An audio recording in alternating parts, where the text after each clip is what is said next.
सबसे बड़ी खबर, और ये अमेरिकी हमले के बाद और बकरीद से पहले मुश्तबा का हज संदेश। मुश्तबा ने कहा यूएस के खिलाफ मुस्लिम देश एक साथ आए।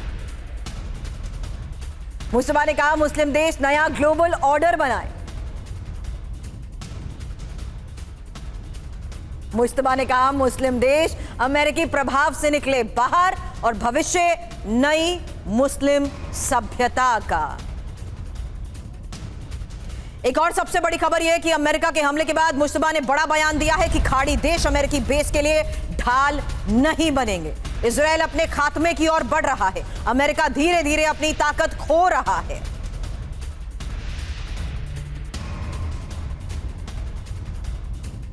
तो अमेरिका और इजरायल पर खamenei भड़के हैं। क्या कहा, एक एक इंफॉर्मेशन, क्योंकि इजरायल अंत की ओर जा रहा है और अमेरिका अपनी ताकत खो रहा है। खाड़ी देश अमेरिकी बेस की रक्षा नहीं कर पाएंगे। पश्चिम एशिया में अमेरिका कमजोर हुआ है। ईरान ने अमेरिका इजरायल पर जीत हासिल की है। मुस्लिम देशों के लिए नई व्यवस्था बननी चाहिए। इसके मायने यह है कि यूएस इजरायल को यह सीधी चुनौती है और डील के लिए दबाव बनाना, वहीं जंग के बावजूद ईरान को मजबूत दिखाना। यह इस वक्त की सबसे बड़ी खबर है। लेकिन मनीष मेरे सहयोगी इस वक्त हमें ज्वाइन कर चुके हैं। मनीष, दोबारा बता रही हूं, अमेरिकी हमले के बाद और बकरीद से पहले मुश्तबा का ये हज संदेश और यूएस के खिलाफ मुस्लिम देश एक साथ आए, ये एक बहुत बड़ा मैसेज है। क्या कोशिश है इसके जरिए? देखिए, ईरान के सुप्रीम लीडर, या कहूं कि नए सुप्रीम लीडर जिनको देखना अभी बाकी बचा हुआ है, उनके नाम पर एक बयान जारी किया जा रहा है कि मुश्तबा खamenei ने ये बातें कही है जिसमें अमेरिका को बड़ा भला बुरा कोसा है। इससे मैं एक बात तो समझ में आ रहा है मुझे कि अगर सच में मुश्तबा खamenei ये सोच रहे हैं, तब तो फिर ईरान और अमेरिका के बीच किसी भी तरह के डील होने की कोई भी संभावना नहीं है। फिर तो 1% भी संभावना नहीं है।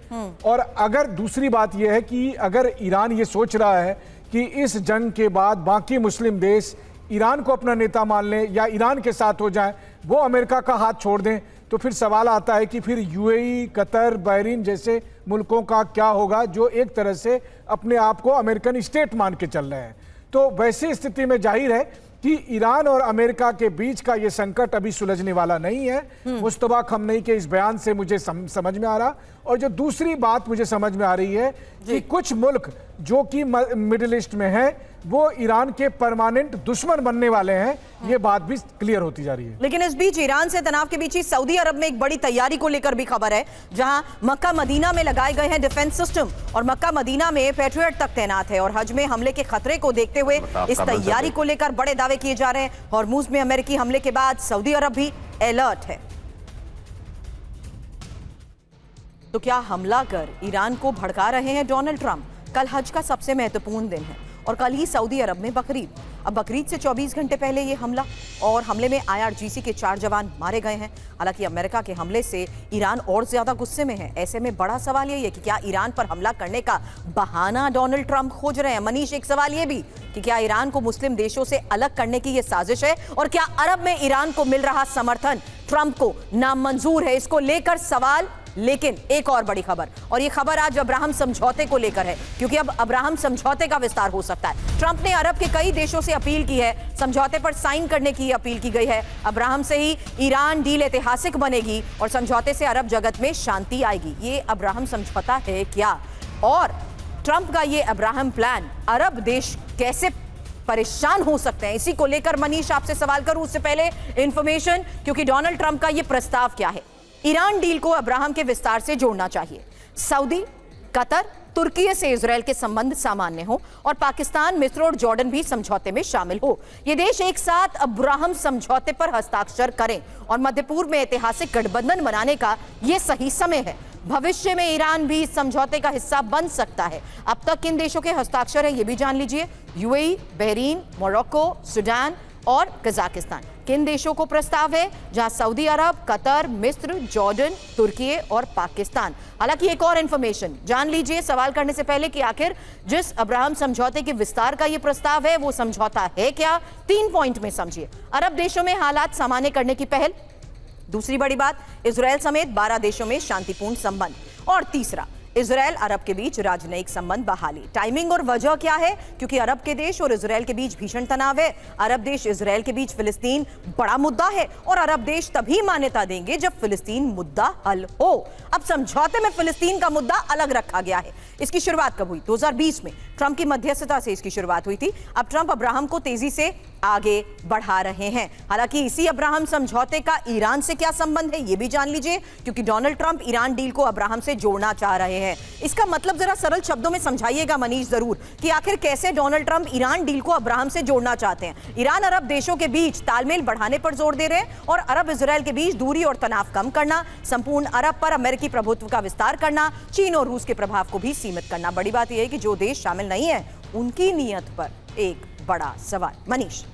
बिल्कुल, देखिए आसान भाषा में कहूं तो ये एक जबरदस्त किस्म की सौदेबाजी हो रही है, जिसमें अमेरिका मध्य पूर्व के सभी देशों को ये कह रहा है कि देखो ईरान कितना बड़ा खतरा है, ये तो आपने देख लिया, लेकिन अब अगर यहां पर शांति स्थापित करनी है तो आप इजराइल को अपना मान लो, अपना बना लो, आप अब्राहम अकॉर्ड में पार्टनर बन जाओ, आप इजराइल को मान्यता दे दो।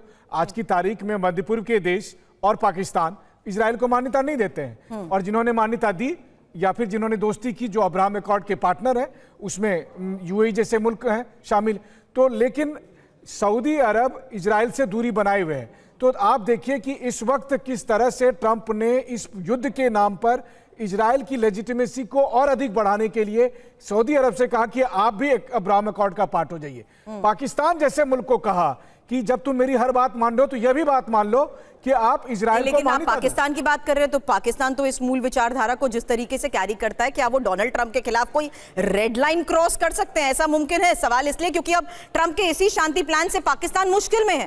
ट्रंप ने पाकिस्तान को समझौते में शामिल होने के लिए कहा है और अब्राहम समझौते में शामिल नहीं होना चाहता पाकिस्तान। इजराइल को पाकिस्तान ने मान्यता नहीं दी है। अब अब्राहम समझौते पर ही पाकिस्तान के रक्षा मंत्री क्या कह रहे हैं ये भी आपको सुनाएंगे, लेकिन ये इस वक्त पाकिस्तान को यही समझौता कैसे मुश्किल में डाल रहा है, क्योंकि अब्राहम समझौते में शामिल नहीं होना चाहता है पाकिस्तान। और अब्राहम समझौते पर पाकिस्तान के रक्षा मंत्री ख्वाजा आसिफ ने बड़ा बयान दिया है, अब्राहम समझौते में पाकिस्तान शामिल नहीं होगा, अब्राहम समझौता हमारी मूल विचारधारा के खिलाफ है। उन लोगों के साथ कैसे बैठे जिन पर एक दिन के लिए भरोसा नहीं। अब अब्राहम समझौते पर कैसे पाकिस्तान फंसा, वजह क्या है? पाकिस्तान ने आज तक इजराइल को मान्यता नहीं दी है। अगर शामिल हुआ तो पाकिस्तान में विद्रोह हो सकता है। पाकिस्तान को फिलिस्तीन समर्थक नीति बदलनी पड़ेगी। पाकिस्तान पुरानी दो राष्ट्र समाधान नीति के भी खिलाफ है। ऐसे में होगा क्या? ये एक और बड़ा सवाल है। ये कदम पाकिस्तान की इस्लामिक पहचान को धक्का होगा। पाकिस्तान के अंदर भारी राजनीतिक विस्फोट भी संभव है। और बड़ी बात यह कि यूएस ईरान के बीच मध्यस्थ की भूमिका में है पाकिस्तान, लेकिन ईरान की वार्ताकार टीम कतर में मौजूद है। ये एक और बड़ी खबर है। कालिबाफ और अराक्ची कतर में मौजूद हैं। कतर के पीएम से दोनों बातचीत भी करेंगे और अमेरिका के समझौते के मुद्दे पर होगी बात। हालांकि पाकिस्तान की बजाय कतर को ईरान तरजीह दे रहा है और अमेरिकी वार्ताकार भी कतर आ सकते हैं। तो मध्यस्थ की भूमिका में अब कौन है? पाकिस्तान का कैसे पत्ता साफ हो गया, यही खबर। अमेरिका से बातचीत के लिए कतर की एंट्री हो चुकी है। कतर में ईरान के मुख्य वार्ताकार और विदेश मंत्री हैं और कतर के पीएम से बात कालिबाफ और अराक्ची करेंगे। अमेरिका के साथ समझौते की संभावना तलाशेंगे। बड़ी बात यह है कि पाकिस्तान की बजाय अब कतर को ज्यादा तरजीह। मनीष, युद्ध विराम के बाद ये पहली बार है जब ईरानी टीम कतर में है और कुछ दिन पहले ही कतर की टीम ईरान आई थी। अब कतर पर ज्यादा भरोसा, ये पाकिस्तान पर भरोसे को लेकर सवाल जरूर खड़ा करता है।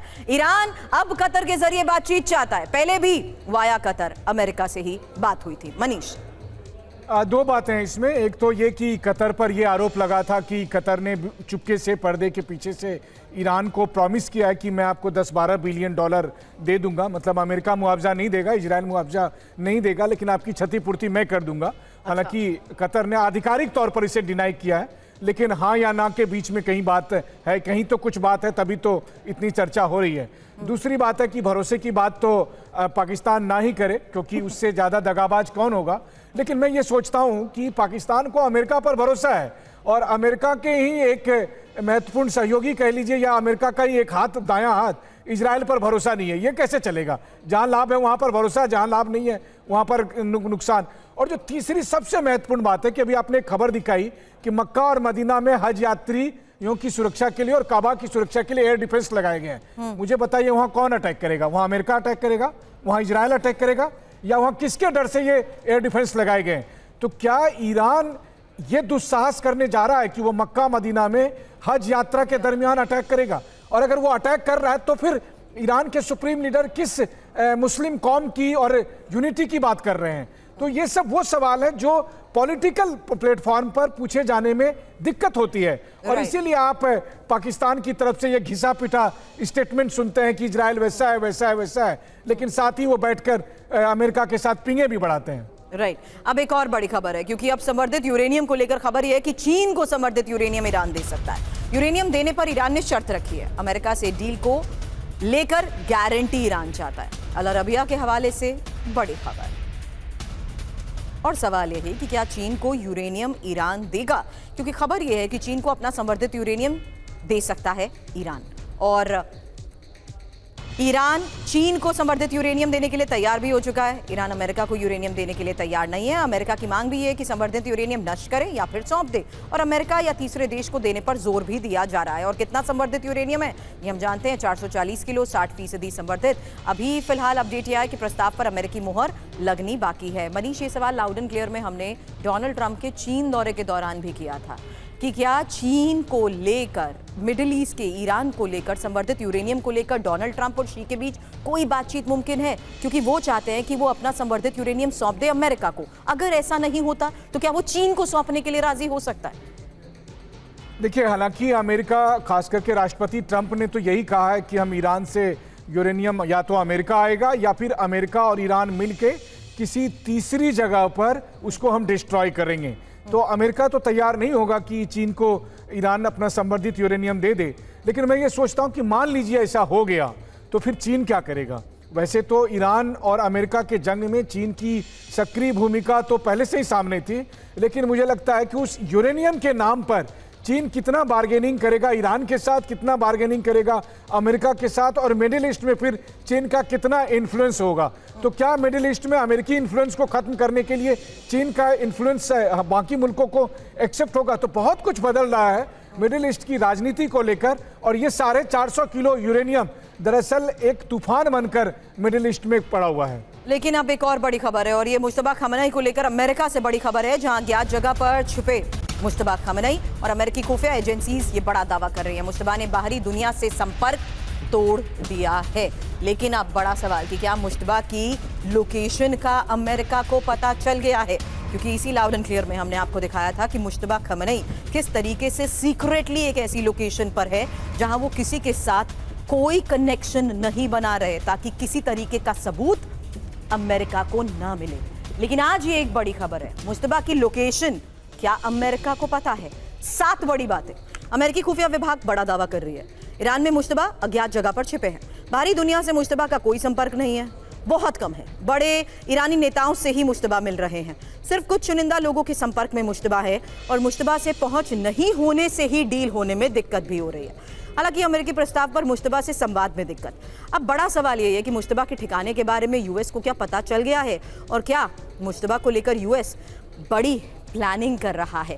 हालांकि मुश्तबा खamenei के हेल्थ पर एक और बड़ी खबर यह है कि अमेरिकी हमले में मुश्तबा के साथ कुछ बड़ा नहीं हुआ है, और ईरान की हेल्थ मिनिस्ट्री ने यह जानकारी दी है। चेहरे, सिर और पाँव में मामूली चोटें आई, ये हेल्थ मिनिस्ट्री की तरफ से कहा गया।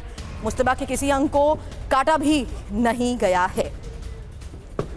हालांकि इस हमले में खamenei के साथ हुआ क्या, ईरानी हेल्थ मिनिस्ट्री इसको लेकर पहली बार सामने आई है और कहा कि अमेरिकी अटैक के बाद खamenei सुरक्षित है और हमले में खamenei को ज्यादा नुकसान भी नहीं हुआ है। खamenei के चेहरे, सिर और पाँव में चोटें आई, किसी भी हिस्से में ज्यादा चोटें नहीं आई हैं, और मुश्तबा के किसी अंग को कोई काटा भी नहीं गया। मुश्तबा को सिर्फ 1-2 टांके लगाए गए। मुश्तबा को विशेष उपचार की जरूरत नहीं है, क्योंकि 28 फरवरी को हुए हमले में मुश्तबा घायल हुए थे। हमले में बाल मुश्तबा बचे थे, और अमेरिकी हमले में आयतुल्ला खamenei की मौत हो गई थी। मनीष, ये क्या एक और बड़ी स्ट्रैटेजिक मूव कही जा रही है? क्योंकि वो चाहते हैं कि मुश्तबा खamenei आए सामने, डील हो, इसीलिए डील की संभावनाओं को लेकर इतने होपफुल डोनाल्ड ट्रंप नजर आ रहे हैं।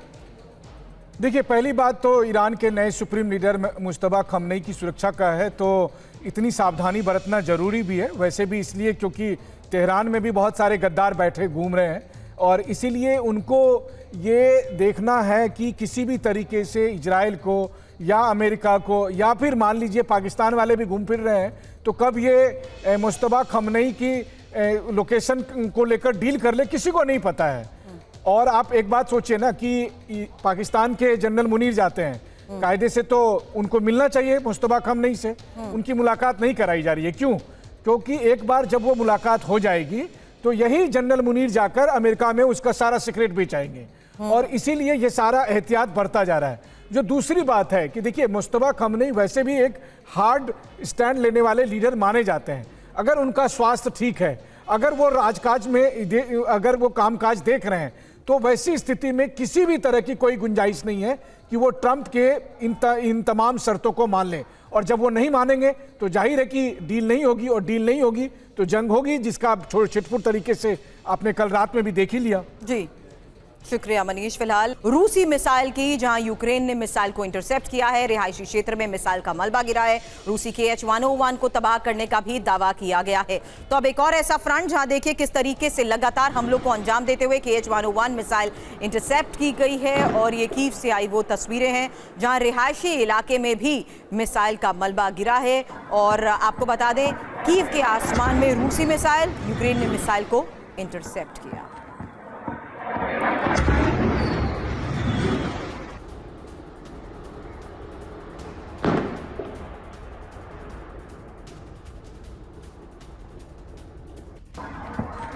और यूक्रेन के ही सीमावर्ती शहर सुमी में बड़े हमले की तस्वीर, जहां MLRS ड्रैगन से रूस की बारूदी बौछार और यूक्रेनी सेना के सेटलमेंट पर ताबड़तोड़ अटैक। कई यूक्रेनी ठिकाने तबाह करने का दावा किया गया।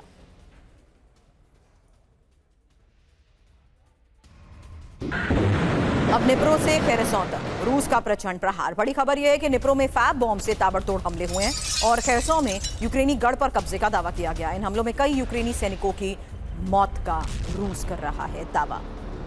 तो निप्रो में फैब बॉम्ब से ताबड़तोड़ हमले, एक साथ तीन बड़ी खबरें और तस्वीरें आपको दिखाते हैं, जहां साफ है कि किस तरीके से लगातार खेरसों में यूक्रेनी गढ़ पर कब्जे का दावा करते हुए हमलों को अंजाम दिया गया है। और साथ ही इस हमले में यूक्रेनी सैनिकों की मौत का रूस दावा कर रहा है। ये निप्रो से खेरसों तक रूस के प्रचंड प्रहार की तस्वीर है। इसके अलावा कई यूक्रेनी ठिकानों को तबाह कर दिया गया। और ये MLRS ड्रैगन से रूस की बारूदी बौछार की वो तस्वीर, जहां यूक्रेनी सेना की सेटलमेंट पर ताबड़तोड़ अटैक हुए हैं। यूक्रेन ने भी मिसाइल को इंटरसेप्ट करने का दावा किया है और रिहायशी इलाके में मिसाइल का मलबा गिरा। और खबर यूक्रेन के निप्रो में रूस के उस बड़े हमले को लेकर, जहां पावलोदाह में ड्रोन से नॉनस्टॉप अटैक हुआ है। ऊर्जा ठिकाने और रिहायशी क्षेत्र इसके टारगेट पर रहे। रूस के हमले से पावलोहाद में तबाही मच गई।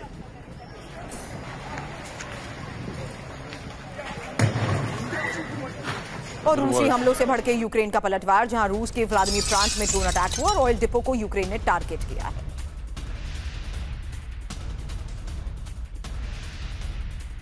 और ज़ेपोरिज़िया में भी आर पार की जंग जारी है। AFU के ठिकानों पर आर्टिलरी अटैक की तस्वीरें सामने आई। यूक्रेनी पोस्ट पर जबरदस्त शेलिंग हुई। UAV कमांड पोस्ट तबाह करने का दावा। वहीं बड़ी खबर यह है कि कीव पर रूस के बड़े हमले का अलर्ट है और किसी भी वक्त कीव पर भीषण हमला संभव है। रूस ने विदेशी नागरिकों को कीव छोड़ने को कहा है। यूनिवर्सिटी पर यूक्रेन के हमलों से गुस्से में है रूस। 21 लोगों की मौत से सब्र का बांध टूटा। वहीं रूसी विदेश मंत्री ने यूएस को जानकारी दी है, कीव पर जल्द विध्वंसक हमला होगा। लावरोव ने यूएस विदेश मंत्री रूबियो से बात की, कहा रूस अब यूक्रेन पर घातक हमला करेगा।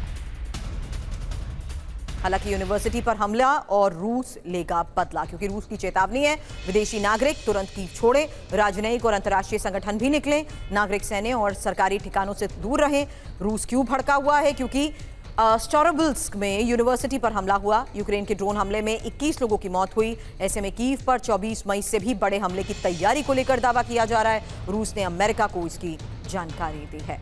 अब यूक्रेनी हमलों से नेटो देश कैसे मुश्किल में है? क्योंकि यूक्रेनी ड्रोन का डायरेक्शन बदल रहा है। रूस और बाल्टिक देश फिनलैंड की ओर जा रहे हैं ड्रोन। अब यूक्रेन की लॉन्ग रेंज ड्रोन हमले रोक रहा है रूस।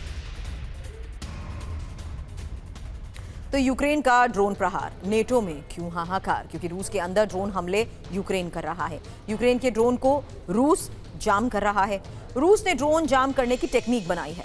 रास्ता भटक कर नेटो देश जा रहे हैं यूक्रेनी ड्रोन, और बाल्टिक देश फिनलैंड में कई यूक्रेनी ड्रोन्स गिरे हैं।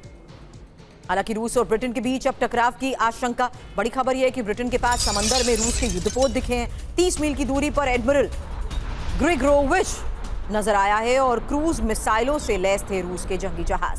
शैडो फ्लीट की सुरक्षा में तैनात थे नेवी शिप।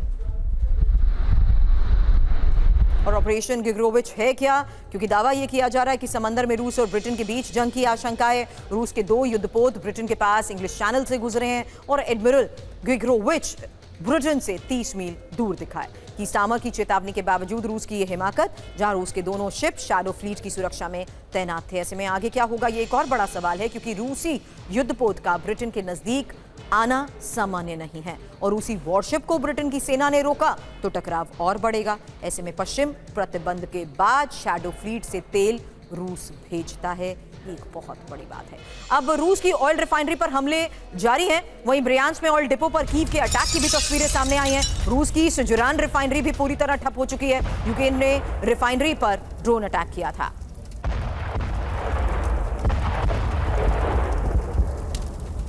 एक बात साफ है कि यूक्रेन लगातार रिफाइनरीज को टारगेट कर रहा है और कौन कौन सी रूस की रिफाइनरी पर हमले हुए हैं यही इंफॉर्मेशन आपके सामने। जहां देखिए 25 मई की तारीख जब बैलेट्स ऑयल डिपो पर हमला हुआ, सेना के लिए ईंधन सप्लाई यहां से होता है। एक और बड़ा स्ट्रैटेजिकल मूव, हालांकि आपको बता दें सिजुरान रिफाइनरी पर 21 मई को हमले को अंजाम दिया गया। ये ऑयल रिफाइनरी भी इस हमले के बाद पूरी तरह से ठप हो चुकी है। और नोर्सी रिफाइनरी पर 20 मई को हमला हुआ, 19 मई को यारोस्लाव रिफाइनरी पर हमला हुआ। सेना के लिए ऑयल सप्लाई यहां से होता है। अब जिस तरीके से रूस की अलग अलग ऑयल रिफाइनरीज को टारगेट किया जा रहा है, मॉस्को का 40% 40% ऑयल मॉस्को रिफाइनरी से उत्पादन होता है। यहां पर भी 17 मई को हमले हुआ। यूक्रेन की रणनीति साफ है, रिफाइनरी पर हमले से रूस को आर्थिक नुकसान पहुंचाया जाए और यह भी साफ है कि किस तरीके से रूस की सेना और वायुसेना के लिए ऑयल सप्लाई को इन हमलों के बाद रोकने की कोशिश की गई है। वहीं अब जर्मनी ने युद्ध की बड़ी तैयारी शुरू कर दी है, क्योंकि खबर है कि रूस के संभावित हमले को देखते हुए ये तैयारी जारी है और सुरक्षा की तैयारी पर 10 बिलियन यूरो खर्च करने का प्लान है। पूरे जर्मनी में जोर शोर से सुरक्षा तैयारियां चल रही हैं। तो संभावित हमले के खतरे को ही देखते हुए जर्मनी में किस तरीके की तैयारियां हो रही है, 10 बिलियन यूरो खर्च का ये प्लान आखिर है क्या है, डिटेल इंफॉर्मेशन, क्योंकि जर्मनी पर बड़े हमले का खतरा है। इसकी 4 बड़ी बातें समझिए। जर्मनी पर रूस हमला कर सकता है। संभावित खतरे के बीच ही जर्मनी की इसी बड़ी तैयारी को लेकर दावा किया जा रहा है, जहां हमलों से निपटने के लिए ही पूरे जर्मनी में तैयारी हो चुकी है और इस तैयारी के तहत खबर यह कि अब 10 बिलियन यूरो खर्च करने का प्लान है। यही यूरोपियन प्रवक्ता के जरिए बड़ा दावा किया गया। इसी तैयारी को देखते हुए दावा यह कि 1000 से ज्यादा emergency vehicles, 1,10,000 field hospital bed, नए डिफेंस कमांड सिस्टम का गठन किया गया है। रासायनिक रेडियोलॉजिकल खतरे से बचाव को लेकर तैयारियां हो रही हैं। परमाणु खतरों से निपटने की भी तैयारी है, जबकि देश भर में शेल्टर रजिस्ट्री सिस्टम शुरू हो चुका है और बंकरों की लोकेशन को इमरजेंसी ऐप से भी जोड़ने की कोशिश हो रही है। अब बड़ी खबर है यूक्रेन में एयर डिफेंस की भारी कमी को लेकर, जहां यूक्रेन के राष्ट्रपति ज़ेलेंस्की का यह बयान कि ईरान युद्ध के बाद एयर डिफेंस की कमी है, हमें समाधान निकालना ही होगा। यूक्रेन को यूएस का सपोर्ट बेहद जरूरी है।